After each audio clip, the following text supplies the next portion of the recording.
की त्यांनी वैयक्तिक पातळीवर टीका न करता राजकीय विषयावर टीका करावी, राजकीय विषयावर चर्चा करावी.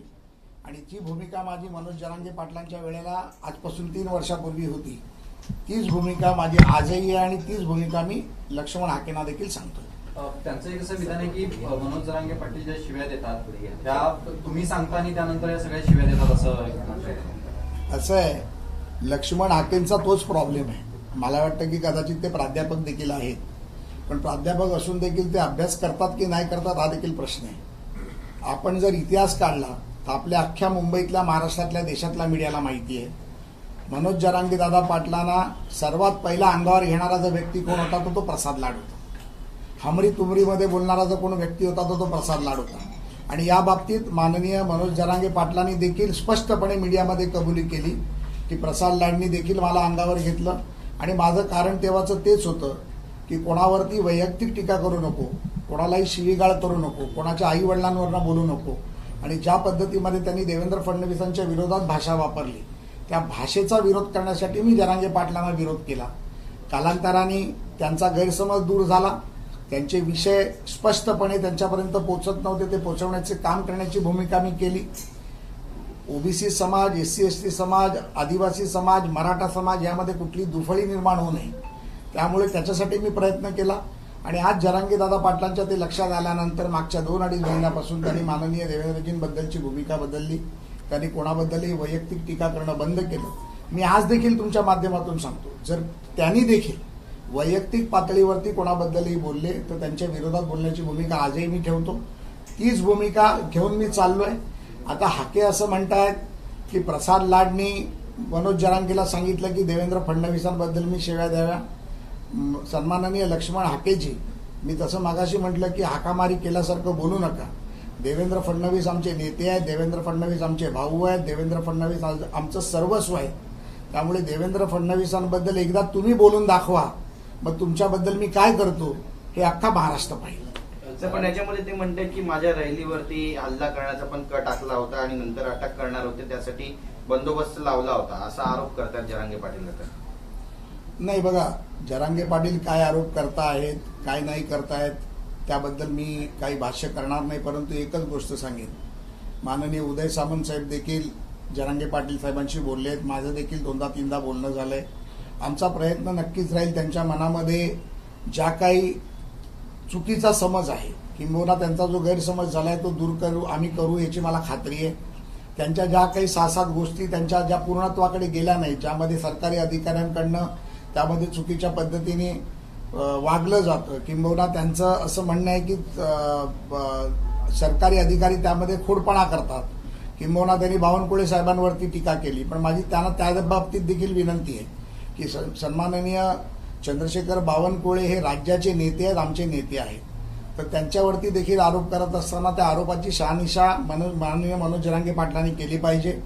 मनोज जरांगे पाटलांच्या संपूर्ण सुरक्षेची हमी ही सरकारने घेतली आहे. त्यामुळे त्यांच्यावरती कोणी हल्ला करणार नाही ही खात्री देखील मी तुम्हाला देतो.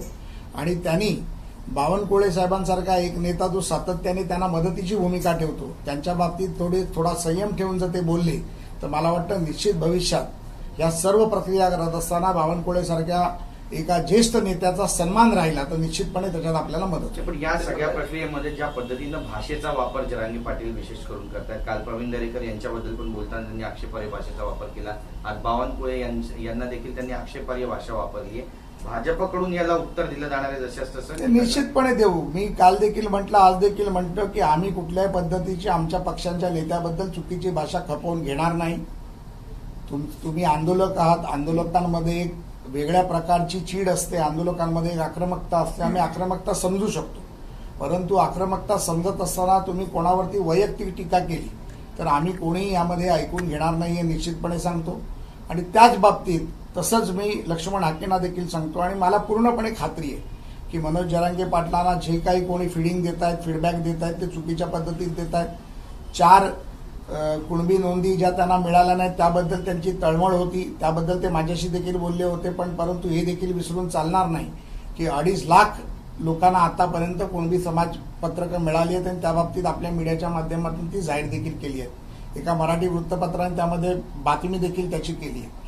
पण नुसत्या मराठा समाजाचाच हा प्रश्न नाही आहे. तो ओबीसी समाजात देखील हजारो जात प्रमाणपत्र रद्दबाद केली गेली, त्याची देखील माहिती माझ्याकडे आली, जी मी मनोज जरांगे पाटलांना देणार आहे. मला पूर्णपणे खात्री आहे की मनोज जरांगे पाटलांचा गैरसमज निश्चितपणे दूर होईल. आता ते पश्चिम महाराष्ट्राच्या दौऱ्यावर आहेत. ज्या वेळेला ते बीडमध्ये जातील, जालन्यामध्ये जातील, त्यावेळेला अंतरवाली सराटीला जाऊन मी माझ्याबरोबर माननीय विखे पाटील साहेब, उदय सामंत साहेब आम्ही जाऊ, त्यांची भेट घेऊ आणि त्यांचा गैरसमज दूर करू आणि निश्चितपणे मला वाटतं की आमच्या विनंतीचा ते मान ठेवतील. तुम्ही आता सातत्यानं मनोज जरांगे पाटील यांच्या संपर्कात आहात. आतापर्यंत जरांगे पाटलांची जर आंदोलनं बघितली तर या आंदोलनामध्ये त्यांच्या भाषेवरूनच ते अधिक वादात राहिलेले पाहायला मिळाले. त्यामुळे त्या बाबतीत तुम्ही त्यांच्याशी काही बोलणार आहात का? मी ऑलरेडी त्यांच्याशी बोललोय, मी पुन्हा बोलीन. परंतु मी जसं तुम्हाला म्हटलं की आंदोलक जो असतो आणि प्रामाणिक आंदोलक असतो हा नेहमी आक्रमक असतो. त्याला त्याचं ध्येय हेच त्याचं कर्तव्य वाटत असतं. त्यामुळे त्या भाषेतून ते बोलतात आणि ती थोडीशी गावरान भाषा आहे. माझ्याशी बोलताना अनेकदा ते बोलता बोलता काही गोष्टी बोलतात, परंतु त्या काही गोष्टी आपण मनाला लावून घेत नाही. परंतु मला वाटतं की निश्चितपणे मनोजदादांशी मी पुन्हा आज रात्री चर्चा करीन, त्यांच्या या भाषेबद्दल बोलीन. त्यांनी सन्माननीय बावनकुळे साहेबांबद्दल जे बोलले तेही मी त्यांच्याबरोबर पुन्हा एकदा बोलीन. आणि बावनकुळे साहेबांचा अपमान हा निश्चितपणे भारतीय जनता पार्टीचा एक कार्यकर्ता म्हणून, एक नेता म्हणून मी सहन करणार नाही. कारण काल लक्ष्मण हाकेंनी जेव्हा माझ्या बाबतीत अपशब्द वापरले त्यावेळेला सन्माननीय बावनकुळे साहेबांनी त्याला सज्जड भाषेमध्ये जे सांगायचं ते सांगितलंय, उदय सामंत साहेबांनी सांगितलंय आणि खरं तर मीही सांगू शकतो.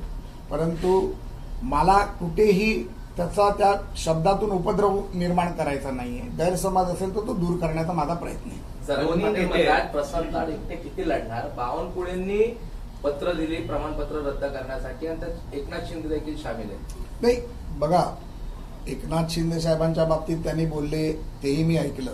त्या बाबतीत त्यांनी संजय शिरसाटांवरती आणि बोंबडे साहेबांवरती आरोप केले, ज्यामध्ये कोणतरी त्यांच्या विरोधातल्या कार्यकर्त्याबरोबर बैठका झाल्या, हा त्यांच्या मनामधला राग होता. बावनकुळे साहेबांनी जे पत्र दिलं त्या पत्राच्या बाबतीत मी निश्चितपणे मी त्यांच्याशी एकदा दोनदा नाही 3दा 4दा बोललेलो आहे. ज्यामध्ये मंत्री ज्या वेळेला एखादा कार्यालयात बसतो तेव्हा कोणी एखादा पदाधिकारी गेला की त्या पदाधिकाऱ्याच्या याच्यावरती रिमार्क करणं ही त्या मंत्र्यांची नैतिक जबाबदारी आहे आणि संविधानिक जबाबदारी आहे. त्यामुळे एखाद्या याच्यावरती चौकशी करून तपासून पाहावं अशा पद्धतीत जर लिहिलं असेल तर त्यांचा उद्दिष्ट खोटा आहे हे बोलणं अतिशय चुकीचं ठरू शकतं. त्यांनी जे पत्र दिलं आहे त्याच्यामध्ये जसं काल देखील माननीय राज्याच्या मुख्यमंत्र्यांनी, सन्माननीय मुख्यमंत्र्यांनी देवेंद्रजींनी आणि बावनकुळे साहेबांनी, शिंदे साहेबांनी सांगितलं की जात पडताळणी समिती ही संविधानिक पदावरती बसलेली जमिनी क्वाजी ज्युडिशरी अथॉरिटी आहे, त्याच्यामध्ये राजकीय हस्तक्षेप नाही. परंतु भविष्यात जाऊन या बाबतीत देखील माझी राज्याच्या मुख्यमंत्र्यांशी चर्चा झालेली आहे. जात पडताळणी समिती दुसऱ्या कुठल्याही राज्यामध्ये नाही. ही या राज्यामध्ये जेव्हा सुरू झाली त्यावेळेला 1995 साली एक आमची भगिनी सुप्रीम कोर्टामध्ये गेली होती. त्यावेळेला राज्यामध्ये तहसीलदार हे पद क्लास 1 मानलं जात नव्हतं. त्यामुळे सुप्रीम कोर्टाने एक गाईडलाईन दिली आणि त्या गाईडलाईन प्रमाणे इकडे समिती गठीत झाली. परंतु कर्नाटक, मध्य प्रदेश, गुजरात या ठिकाणी जात पडताळणी समिती नाही, कारण तिथे तहसीलदार जो असतो तो तहसीलदाराचा हुद्दा क्लास 1 गॅझेटेड ऑफिसरचा असतो. तसा आता तो महाराष्ट्रात देखील झालाय. तर सुप्रीम कोर्टात त्या बाबतीत आम्ही न्यायविधी खात्याशी चर्चा करून एक ॲफिडेव्हिट करू ही समिती रद्दबाद करून जसं मध्य प्रदेश, कर्नाटक, गुजरातमध्ये जसं चालतं तशा पद्धतीत महाराष्ट्रात करता येईल का, जेणेकरून सर्वसामान्य जनतेचे प्रश्न सुटतील आणि सर्वसामान्य जनतेचे जे हाल अपेक्षा होतात ही मागणी नुसती मनोजदादा जरांगे पाटलाची नाही आहे, तर ती ओबीसी समाजाचे नेते तानावडे साहेबांची देखील आहे, अनेक नेत्यांची आहे. ती मागणी जर आम्ही रद्द करू शकलो जात समितीची तर त्यामध्ये निश्चित अभ्यास करून मुख्यमंत्र्यांची चर्चा करून आम्ही त्यातनं मार्ग ओबीसी नेते नवनाथ वाघमारे म्हणतात प्रसाद लाड यांचा मोठा लाडू जरांगेंना मिळालेला आहे म्हणून ते एकनाथ शिंदेवर गर्व होत आहेत. असं होतं की नवनाथजींना पण मी लाडू देऊ शकतो, ते माझे मित्र आहेत. कदाचित त्यांचा गैरसमज असेल. बघा, एखादी व्यक्ती जर एखादं कोणाचं ऐकत असेल तर मला वाटतं की त्याचा आपण सन्मान केला पाहिजे. मनोज जरांगे पाटील माझ्याबद्दल टीव्हीवरती फार चांगलं बोलतायत, मी त्यांचं मनपूर्वक आभारी आहे. परंतु हे करत असताना मागच्या 2.5 महिन्यात मी त्यांच्यासाठी किंवा किंबहुना त्यांच्यासाठी म्हणण्यापेक्षा समाजासाठी जे काय करतोय हे ते त्यांच्या डोळ्यांनी पाहत आहे, त्यांची लोक पाहत आहे. कधी नव्हे ते GR निघाले, कधी नव्हे ते SOPs निघाले, कधी नव्हे त्या मराठा आरक्षण उपसमितीच्या बैठका दर आठवड्याला चालू झाल्या. कलेक्टरांना, डिव्हिजनल कमिशनरला त्या बैठकांमध्ये आम्ही बोलवायला लागलो. त्याच्यातून मार्ग निघायला लागला.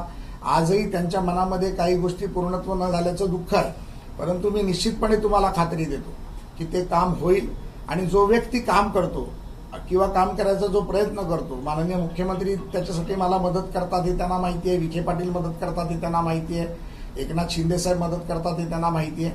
म्हणून त्यांना आजही खात्री आहे की प्रसाद लाडच्या माध्यमातून हा विषय सुटू शकतो. तर ते शिंद्यांवर टीका करतायत. ते म्हणतायत की पहिल्याचे शिंदे आताचे शिंदे राहिलेले नाहीत आणि एकनाथ शिंदेपेक्षा उद्धव ठाकरे बरे अशी म्हणण्याची वेळ येऊ देऊ नका. नाही, मला असं वाटतं की एकनाथ शिंदे साहेबांनी मराठा आरक्षण आणि मराठा आरक्षणमध्ये जी भूमिका केली ते मुख्यमंत्री असताना मनोजदादांसाठी पण त्यांनी जे काही सहकार्य केलं ते निश्चितच स्वागतार्ह आहे. त्यांचा जो गैरसमज होता तो संजय शिरसाट आणि भुमरेंच्या बाबतीतला होता. मला वाटतं की उदय सामंत साहेबांनी तो त्यांचा गैरसमज दूर करायचा प्रयत्न केलाय. मी उदय सामंत साहेबांशी देखील आज सकाळी बोललो. ते म्हणाले की निश्चितपणे मी जाऊन त्यांचा तोही गैरसमज दूर करीन. त्यामुळे मला वाटतं की जे काही गैरसमज आहेत ते निश्चित दूर होतील आणि मनोजदादा जरांगे पाटलाचे मराठा समाजाबद्दलच्या ज्या मागण्या आहेत त्या आम्ही पूर्णत्वाकडे नेण्याचा पूर्णपणे 100% प्रयत्न करू, एवढं मी तुम्हाला आश्वासित करतो. पण ओबीसी नेते त्या ठिकाणी ज्या भाषेचा वापर करतायत, यानंतर मनोजदादा जरांगे पण ज्या भाषेचा वापर करतायत, सरकारला आणि विशेष करून मुख्यमंत्री देवेंद्र फडणवीस यांना घेरण्याचा हा सगळा प्रयत्न आहे का? आणि या क्रोनॉलॉजीकडे नेमकं भाजप कशा पद्धतीनं पाहत? माननीय देवेंद्र फडणवीसांकडे आमच्यासारखे जोपर्यंत सेनापती आहेत तोपर्यंत देवेंद्र फडणवीसांचं चक्रव्यूह कोणी भेदू शकत नाही, हे तुम्हाला मी निश्चितपणे सांगतो. देवेंद्र फडणवीस हे आमचे राज्याचे नेते आहेत. देवेंद्र फडणवीस हे आमच्यासाठी श्रीकृष्णाच्या भूमिकेत आहेत. त्यामुळे निश्चितपणे त्यांना त्या चक्रव्यूहापर्यंत कोणाला आम्ही येऊ देणार नाही ही खात्री मला 100% आहे आणि माझ्या स्वतःच्या बाबतीत तर निश्चितपणे. नीटच्या आंदोलनानंतर आता E20चा मुद्दा देखील उचलताना काँग्रेस पाहायला मिळते. राहुल गांधी म्हणतायत की हा खूप मोठा मुद्दा आहे आणि पूर्ण डाळमध्ये काढला नाही तर पूर्ण डाळ काळी आहे आणि यामध्ये करप्शनचा त्यांनी आरोप केलेला आहे. यामुळे गाड्यांचं मोठ्या प्रमाणात. मला असं वाटतं की सर्वांनीय विरोधी पक्ष नेते राहुल गांधीजी यांना एक राजकीय लिगसी आहे. त्यांचे आजोबा, त्यांचे आजी, त्यांचे खापर पंजोबा, त्यांचे वडील सर्व या देशाचे पंतप्रधान राहिले आहेत. ते देखील आज या देशाच्या उच्च पदावर बसले आणि मला वाटतं ते देशात कमी आणि परदेशातच जास्त असतात. तर मला त्यांना उलटा प्रश्न तुमच्या माध्यमातून विचारायचा आहे की लंडनमध्ये, युरोपमध्ये, अमेरिकेमध्ये, तैवानमध्ये, थायलंडमध्ये या ठिकाणी देखील ई पेट्रोलचा म्हणजे जो इथेनॉल पेट्रोलचं मिश्रण प्रमाण आहे हे भारतापेक्षा जास्त आहे आणि निश्चितपणे भारतापेक्षा पेट्रोलचा भाव देखील युरोपमध्ये डबल नाही ट्रिपल आहे. आत्ताच मध्यंतरीच्या काळात मी माझ्या एका व्यावसायिक कामानिमित्त देशाबाहेर गेलो होतो तेव्हा मी तिकडे पाहिलं तर त्या देशामध्ये पेट्रोलचा भाव 267 रुपये लिटर आहे भारतीय रुपयात जर आपण त्या चलनात जर विचार केला आणि त्याच्यामध्ये जवळजवळ 40 ते 42% इथेनॉलचा वापर केला जातो. राहुल गांधींना हे माहीत नसेल तर मी स्वतः जिम्मेदारी घेतो. राहुलजींनी पाहिलेला युरोप वेगळ्या पद्धतीतला आहे, व्यावसायिक पद्धतीतला युरोप मी राहुलजींना दाखवतो. पेट्रोलचा भाव काय, इथेनॉल किती पडतं, काय करतं, त्याचा खर्च देखील मी राहुलजींचा करायला तयार आहे आणि मी त्यांना घेऊन जाऊन हा त्यांचा गैरसमज दूर करतो. अधिवेशन लागलं की अधिवेशन काळात टार्गेट करून मंत्र्यांना, सरकारला बदनाम करण्याचं काम राहुलजींनी आणि त्यांच्या काँग्रेसने करू नये.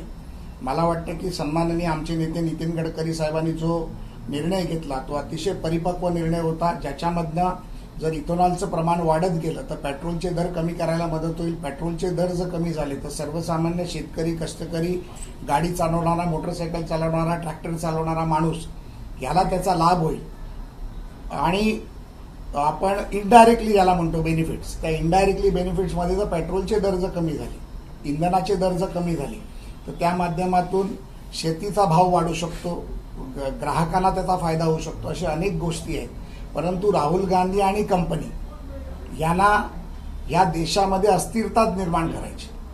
आज जे काही झेंझीचं आंदोलन झालं त्या झेंझीच्या आंदोलनामध्ये उपोषणाला बसलेले जे आमचे उपोषणाला बसलेले होते ते सोनम वांगचुक होते, त्यांच्याकडे न जाता त्यांनी पंतप्रधानांच्या घराच्या बाहेर जाऊन आंदोलन करून स्वतःची एक वेगळी दिशा देण्याचा प्रयत्न केला. त्यामुळे झेंझीच्या आंदोलनामध्ये राहुल गांधींचा काहीही संबंध नव्हता.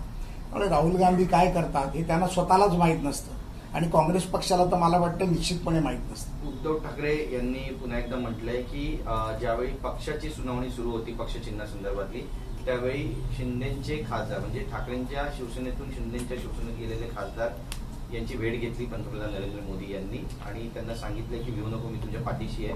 हे सगळं आम्ही कोर्टाला सांगू असं ते म्हणतात, हे योग्य नाही. नाही, कोर्टाच्या बाबतीत जे काय असेल ते सुप्रीम कोर्ट आहे, त्या बाबतीत मी भाष्य करणार नाही. परंतु उद्धव ठाकरे विधान परिषदेत देखील आमच्या बरोबर होते, त्यामुळे विधिमंडळाचं कामकाज, विधिमंडळाच्या वेळेला चालू राहणारी मुख्यमंत्र्यांच्या भेटी, विरोधी पक्षनेत्यांच्या भेटी याबद्दल ते कधीच आले नाहीत, त्यामुळे त्यांना त्याची कल्पना नाही. आज संसदेचं अधिवेशन चालू आहे. संसदेचं अधिवेशन चालू असताना कुठल्याही पक्षाचा खासदार, कुठलाही नेता जाऊन पंतप्रधान, गृहमंत्री, संरक्षण मंत्री, अंतर्मंत्री सर्वच मंत्र्यांची ते भेट घेऊ शकतात. त्यामुळे विधिमंडळ अधिवेशन काळात जर कुठल्या खासदारांना बोलवून चहा पाणी किंवा नाश्ता दिला असेल तर त्याचं पोटसूळ होण्याचं कारण नाही. नरेंद्र मोदी हे कुठल्या पक्षाचे पंतप्रधान नाही तर ते देशाचे पंतप्रधान आहे. त्यांनी जर कुठल्या खासदारांना आश्वस्त करून जर भिवू नको, मी तुझ्या पाठीशी हे सांगितलं असेल तर निश्चितपणे मला वाटतं की तो त्यांचा अधिकार आहे. आणि नरेंद्र मोदी ही एक या देशातली प्रचंड मोठी अशी ऊर्जा आणि शक्ती आहे. त्यामुळे उद्धव ठाकरे काय म्हणतायत, काय करणार आहेत त्याचा त्यांना लखलाभ आहे. मला निश्चितपणे माहिती आहे की ते माननीय देशाचे पंतप्रधान नरेंद्र मोदीजी या राज्यातील सर्वच्या सर्व खासदारांच्या मागे ताकदीने उभे आहेत. नक्कीच पंतप्रधान नरेंद्र मोदी यांची सोमवारी शरद पवार पण भेट घेणार आहे दिल्लीमध्ये. काय नेमक्या पडद्यामागे घडामोडी घडतात, कारण अशी माहिती मिळते की एनडीए मध्ये त्यांचा पक्ष सुद्धा सामील होणार आहे. मी आत्ताच आपल्या प्रेस कॉन्फरन्सच्या पूर्वी सन्माननीय सुप्रियाताई सुळेंची प्रेस बघितली, ज्यामध्ये त्यांनी फार स्पष्टपणे सांगितलं की FCRA बिल जे येते त्याच्यासाठी आमचा विरोध आहे आणि त्या विरोधासंदर्भात काही बदलाव आम्हाला अपेक्षित आहेत. त्या बदलावासाठी आम्ही भेट घेणार आहे. परंतु माननीय शरद पवार साहेब देखील या देशाचे, राज्याचे फार मोठे नेते आहेत आणि त्यांच्या आणि नरेंद्र मोदी साहेबांचे जिव्हाळ्याचे संबंध राहिलेले आहेत. नरेंद्र मोदी साहेब त्यांना गुरु देखील म्हटलेलं आहे. त्यामुळे ती जर भेट असेल तर ही राजकीय भेट असू शकते, वैयक्तिक भेट असू शकते. त्यावरती आपण काही भाष्य करणं एवढे मोठे आम्ही नाही, त्यामुळे यावर मी काही चर्चा करणार नाही. थँक्यू. इथेच करतोय. हिंदी करायचं आपलं